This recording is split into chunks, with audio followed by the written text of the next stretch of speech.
Europe 1 réveille les Français.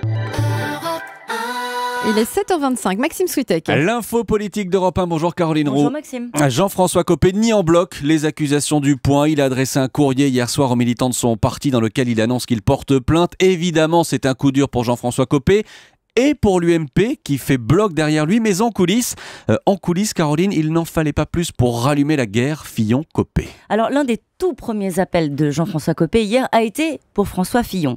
Il lui a assuré qu'il n'avait rien à se reprocher, comme l'a raconté d'ailleurs l'ancien Premier ministre. Mais ce qu'on sait moins, c'est que Jean-François Copé lui a aussi demandé de faire preuve de solidarité dans un moment crucial, comprenez bien sûr, à un mois des municipales. C'était cela l'objet réel de ce coup de fil. Alors, s'entendre sur la paix des braves. En coulisses, une étincelle pourrait remettre le feu aux poudres. Au même moment, comme l'affirme un ami de François Fillon, le directeur de cabinet de Copé joignait un cadre de l'équipe de l'ancien Premier ministre pour lui dire « Si vous voulez la guerre, vous l'aurez ». Alors l'un des ténors du parti qui joue lui pour le coup en solo et qui souffle quand même un peu sur les braises, explique et il confirme la reprise des hostilités. Les amis de Fillon ne veulent pas que Copé empoche un éventuel succès de la droite au municipal. Voilà l'explication. Mais en vitrine, vous l'avez bien compris Maxime, tout doit rester propre. Le député Lionel Tardy, filloniste, qui a immédiatement tweeté que tout le monde savait, a été immédiatement isolé, débranché dans la journée. Il est ingérable, c'est un électron libre. Il ne représente que lui-même, dit un proche de François Fillon.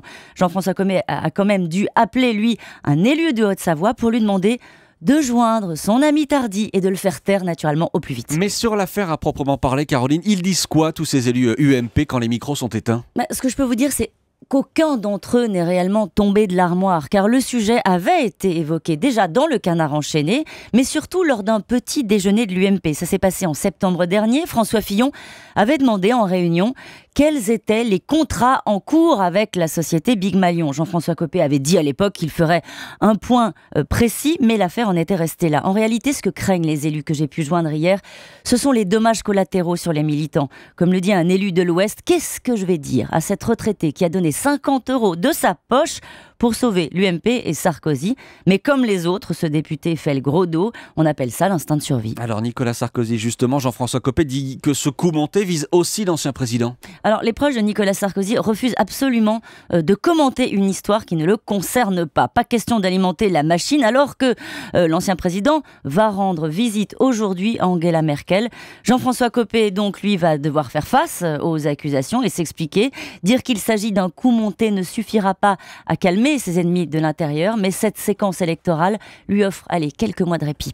Jean-François Copé va devoir s'expliquer. C'est ce que vous dites, Caroline. Eh bien, il va le faire sur Europe 1. Le patron de l'UMP sera l'invité de Jean-Pierre Elkabbach à 8h20 pour l'interview politique. Merci, Caroline Roux. À lundi.